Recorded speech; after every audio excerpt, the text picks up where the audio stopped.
Asterisk, it was another lonely evening on the dry, wine-swept plains when Thomas called her. A man whose life had become a slow routine of mending fences and talking to his horses, more than to people, rode out toward the east pasture to check on a well pump that had been acting up. The sky was an endless sheet of pale gold, with clouds smeared thin by the desert breeze, and the scent of sagebrush carried on the wind. He was halfway across the field when he noticed movement, near the line of cottonwoods that marked the edge of his property. At first, he thought it was a stray deer, but the shape was all wrong, small, hunched, unmoving in that way only a person in trouble could be. Urging his mare forward, he closed the distance and saw her, a young woman slumped against the trunk of an old tree, bare legs streaked with dirt and scratches, a thick army green blanket clutched tight around her shoulders as if it were the only thing keeping her from falling apart. Her long dark hair was tangled, her face streaked with tears and smeared with blood, and her eyes wide. Wild followed him with a mix of panic and pleading. He slowed his approach, speaking low so as not to spook her. "Ma'am, you hurt?" She shook her head, but it was the kind of shake that meant she couldn't find the words. He slid down from the saddle, keeping his hands visible, crouching a few feet away. The wind whispered through the grass, the only sound between them for a long, tense moment. When he reached into his canteen and offered her water, she hesitated. Before taking it, her fingers trembling as if each movement was a battle. "Name's Thomas," called her. He said gently, "I've got a ranch not far from here. You look like you've been through hell. Let me get you out of the sun." She seemed to weigh his words like stones, and for a moment he thought she'd refuse. But finally she nodded, small, reluctant. As he helped her up, she winced, clutching the blanket tighter around herself, the edges frayed and caked with dried mud. Something about the way she held it made Thomas curious. It wasn't just for warmth. It was as if whatever was beneath it was more dangerous to reveal than the bruises on her face. She limped slightly as they walked toward his horse, each step deliberate, and he noticed the faintest metallic clink beneath the rustle of fabric, almost like the sound of chains shifting. He said nothing, not yet. Once she was settled sideways on his mare, he led them back slowly, keeping an eye on her pale face, her eyes darting to the horizon as if she feared someone or something might still be following. Back at the ranch, the evening light was melting into deep orange as he helped her down, guiding her toward the porch where a single lantern swung in the breeze. The warmth of the small cabin should have been comforting, but as he opened the door and she stepped inside, she flinched. At the creak of the hinges, he lit a lamp, set a pot of coffee on the stove, and gestured to the old armchair by the hearth. "You can rest here. No one's gonna bother you." She sank into the chair, curling her legs under the blanket, her gaze fixed on the flames. When he asked if she had family nearby, she shook her head again. "You want to tell me what happened?" He tried. Her voice, when it came, was a whisper almost swallowed by the fire's crackle. "Please, don't pull the blanket." The words stopped him cold, not because of the request itself, but because of the raw fear in them, the kind that came from a place deeper than physical pain. He raised his hands. "All right, it's yours," but questions swirled in his mind, like dust devils. What was she hiding? An injury, evidence of some crime, or something stranger still? He noticed her knuckles white as she clutched the edges, as if even in sleep she'd never let go. That night, after she'd drifted into an uneasy slumber by the fire, Thomas sat at the table with his coffee, listening to the wind rattle the windows, trying to shake the image of her staring at him with those haunted eyes. Outside, the moon slid behind clouds, and somewhere in the dark, a lone coyote called. He thought of the clinking sound he'd heard earlier, the weight in her steps, and the strange way she seemed more afraid of revealing herself than of being found in the middle of nowhere. When she stirred and mumbled something in her sleep, the words were sharp, desperate. "Don't let them take me back." His jaw tightened. Whoever they were, he wasn't about to hand her over, but as he leaned back in his chair, watching the blanket rise and fall with her shallow breaths, he knew one thing: the truth under that fabric was coming for him, whether he wanted it or not. Asterisk. The dawn came slow over the plains, brushing the cabin in a faint silver light that crept through the curtains, and Thomas Calder had barely slept a wink. his mind trapped in a circle of questions about the strange, wounded woman sleeping by his fire. She hadn't stirred except to mutter in her dreams, and each time her hand tightened around the green blanket, pulling it higher as if the air itself threatened to rip it away. Thomas had seen fear before out on cattle drives, in the eyes of men cornered in saloons, but this was different. This was something she carried inside like a live coal, something that had burned her for far longer than the night before. He poured himself coffee, the aroma mixing with the faint scent of wood smoke and the metallic tang of dried blood still on her skin. His instincts told him to leave her be, to let her tell her story on her own terms. But another part of him, the part that had spent years fighting loneliness and second-guessing every time he'd turned away from someone in need, refused to stand idle. As the sun climbed, she began to stir, her eyes fluttering open, still rimmed with red. "Mornin'," he said softly. She didn't answer, only scanned the room as if to confirm they were alone. When he offered her a tin mug of coffee, she accepted with both hands, sipping slowly, watching him over the rim. "You're safe here," he assured her, leaning against the table. "Ain't nobody comin' unless I say so." For the first time, he saw her shoulders ease a fraction, though the blanket never loosened. He tried again. "You got a name?" There was a pause, then a whisper. "Claire." He nodded, tasting the name in the air like a fragile thing. "All right, Claire, if you want. You can rest here as long as you need." Her eyes flicked toward the window, where the horse grazed under the early light, and for a heartbeat, something like trust flashed there. But then, a sound cut through the quiet, a distant rumble, not quite thunder. Claire froze. Thomas recognized it instantly. Horses. More than one. He moved to the door, scanning the horizon. And there, barely visible against the heat shimmer, were 3 riders kicking up dust. They were still a ways off, but coming fast. "You expectin' company?" he asked over his shoulder. Claire's face drained of color. "It's them," she breathed, clutching the blanket so tight her knuckles whitened. "You can't let them take me." Thomas stepped out onto the porch, eyes narrowing. He'd seen enough to know trouble when it came calling. "Get in the back room. Lock the door. Don't open it unless you hear my voice." She hesitated, then hurried toward the narrow hall, the blanket swaying around her legs with that same faint metallic clink he'd noticed yesterday. The riders were closer now, their silhouettes sharp against the sun, their movements confident. They weren't lost travelers they were hunting. When they reached the front gate, Thomas was already there, leaning on the rail like he had all the time in the world. The lead rider, a lean man with cold eyes and a scar cutting through his jawline, gave him a nod. "Morning. We're looking for someone, a woman. Might have come through here last night." Thomas kept his tone flat. "Haven't seen anyone but my own shadow." The man's eyes narrowed. "She's dangerous. Stole something that don't belong to her. You hand her over, you'll be doing yourself a favor." Thomas's jaw ticked, but he didn't move. "Ain't in the habit of turnin' folks out to the wolves." The rider's lip curled. "Then you're picking the wrong side." They turned their horses, trotting off but not too far, just enough to set up camp within sight of the cabin. Thomas knew they weren't leaving until they got what they came for, inside. Claire stood by the window, watching with that same haunted expression. "They won't stop," she said. "Not until they have me. Not until they take what I'm hiding." Her voice cracked, and for the first time, she looked like she might break. Thomas took a step closer. "You trust me?" Her eyes searched his face, as if trying to read the truth there. Finally, she nodded. "Then tell me what's under that blanket."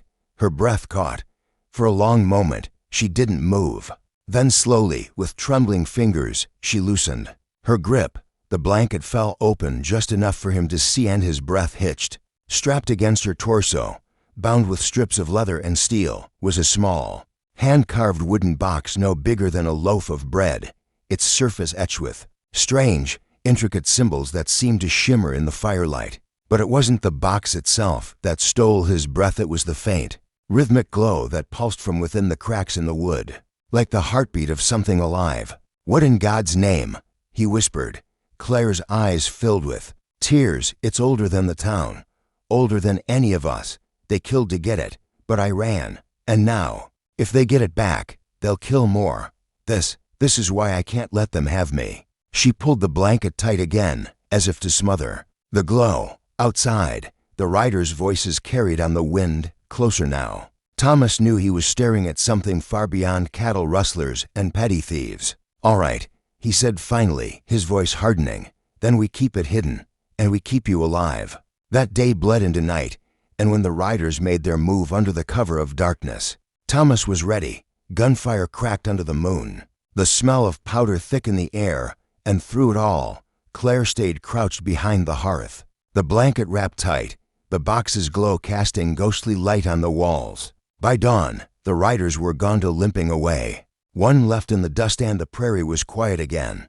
Thomas stood in the doorway, sweat and dust streaking his face, and looked back at her. She was still clutching the blanket, but now there was something else in her eyes. Gratitude, yes, but also the weight of a shared secret. "They'll be back," she said. He nodded. "Then we'll be ready." And as the first light spilled over the plains, Thomas realized he'd gone from a man with nothing but land and silence to a guardian of something that could change everything, and that no matter how dangerous it became, he wasn't letting go. For the first time in years, his heart beat with purpose, and he knew the story between them was only just beginning. And to those watching, if you want to see how far a man will go to protect a stranger and what happens when secrets too big to bury come for you, make sure to subscribe, because the next part of this journey will take you places you never saw coming. Asterisk. The prairie wore its morning silence like a thin veil, but Thomas Calder could feel the unease humming beneath it, the way a rancher can feel a storm long before the clouds roll in. Claire hadn't slept. He could tell by the way her eyes darted to the window at every groan of the timbers or creak of the porch. The box, whatever it was, sat under layers of blanket and leather straps, its faint glow now muted, but never gone, a heartbeat in the room that neither of them could ignore. He'd offered to hide it somewhere on the land, bury it deep or tuck it into the root cellar, but she'd refused, clutching it as if her life was threaded into its very grain. "If it leaves me, they'll find it," she'd whispered, "and if they find it, they'll open it." Thomas didn't press for what would happen if it were opened. The fear in her eyes told him more than words ever could. For 2 days they lived in a taut rhythm, Thomas tending to the ranch by daylight, scanning the horizon for dust plumes, Claire keeping to the shadows inside, only emerging at night to stand on the porch and breathe in the open air as if testing her freedom. On the third evening, just as the sun dipped low and the sky flared in violent shades of orange and purple, a new shape appeared on the horizon, this time a lone rider, moving fast. Thomas's hand went to the rifle leaning by the door, but something about the rider's posture, slumped, unsteady, made him pause. The horse carried them right to the front gate before slowing, and the figure, a young man no older than 20, nearly toppled from the saddle. Thomas caught him under the arms, hauling him down. Blood streaked his shirt, and in his hand was a crumpled scrap of paper. "They know," the boy gasped, his voice barely more than air. "They know where you are." His eyes darted toward the cabin, catching sight of Claire in the doorway. "It's not just them anymore, it's the marshal, too. Whole posse's ridden this way." Before Thomas could ask why, the boy's knees buckled, and Thomas eased him to the ground. Claire knelt beside them, her face tight with recognition. "His name's Eli," she said softly. "He tried to help me when I first ran." Ellie's hand clamped weakly on Thomas's sleeve. "The box, don't let them." And then he slumped unconscious. Thomas carried him inside, laying him on the couch while Claire fetched water. "If the marshal's involved," Thomas said, his voice low, "this ain't just about you stealing from some cutthroats. This is bigger." Claire's hands shook as she pressed a cloth to Ellie's wound. "The marshal works for them," she said, the bitterness in her tone like grit in her teeth. "Always has. The law is just another weapon they use." Thomas leaned against the wall, staring at the floorboards as the weight of it settled in. A fight with outlaws was one thing. A fight with the law itself, that was another beast entirely. That night, the glow from the box seemed stronger, casting faint, shifting patterns on the cabin walls. Thomas caught Claire watching it, her lips moving silently, as if repeating something she'd been taught long ago. When he asked, she told him the truth, or at least part of it. "It's a key," she said, "to something buried deep under." The old hills, where the land swallows sound.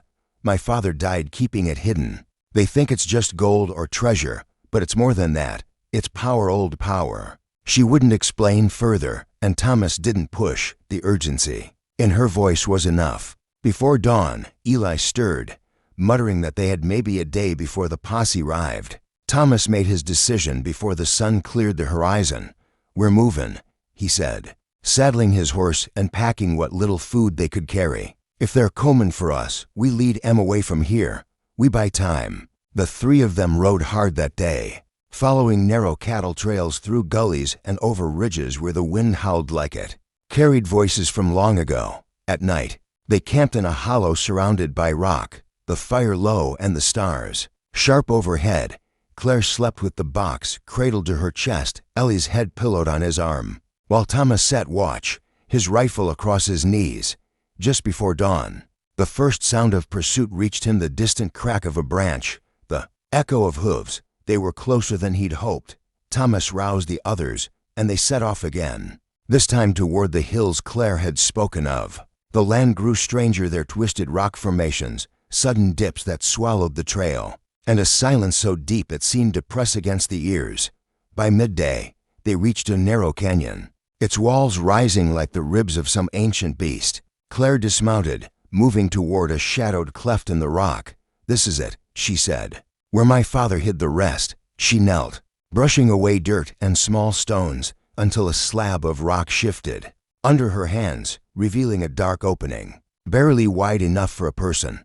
The glow from the box brightened, spilling across the stone like liquid light. But before they could move inside, voices rang out behind them, shouts, the clatter of hooves. The posse had arrived, fanning out to block the canyon's mouth. At their center was the marshal, a tall, broad man with eyes like polished steel, and a badge that caught the sun.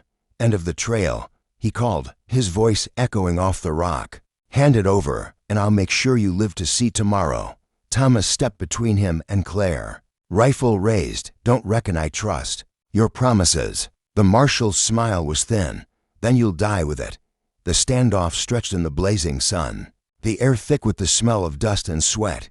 Then, without warning, a shot cracked, and chaos exploded. Gunfire, the scream of horses, the ringing clash of bullets on stone. Thomas dropped to one knee, returning fire, while Claire dragged Eli toward the cleft.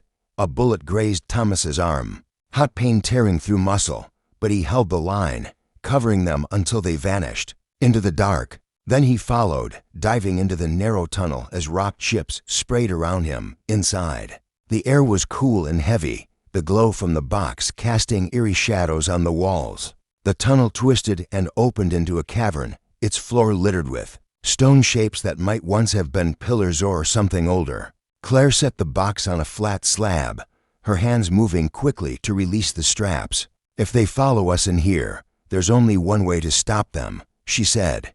"We open it." Thomas's breath caught. "You said." "I know what I said." She cut in, her eyes fierce. "But if we don't, they'll take it and use it. At least this way, we choose." The pounding of boots and shouts echoed closer, and Thomas realized they had seconds. He looked from her to Eli, pale and weak but nodding in grim agreement. "Do it," Thomas said. Claire's fingers found a hidden latch, and with a soft click, the lid eased open. The glow erupted into a blinding light, and for a moment, the cavern seemed to breathe, the walls pulsing with some deep, ancient rhythm. Then came a sound, not quite a roar, not quite a whisper that seemed to speak inside their skulls.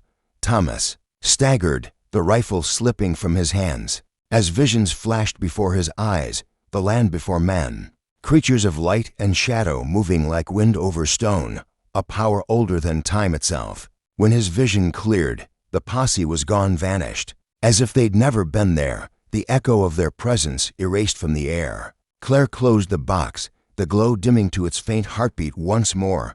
She looked at Thomas, her face pale but steady. "Now you understand why they can't have it."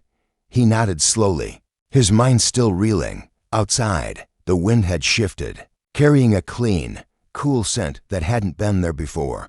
Whatever the box had done, it had changed something, not just in the land, but in them. And as they stepped back into the light, Thomas knew this was no longer just her fight. It was theirs. And to everyone watching, if you think this was the end, you're wrong, because what we unleashed in that cavern is still out there. And the road ahead is going to test every last piece of who we are. Subscribe, because you're not going to want to miss what comes next. Asterisk.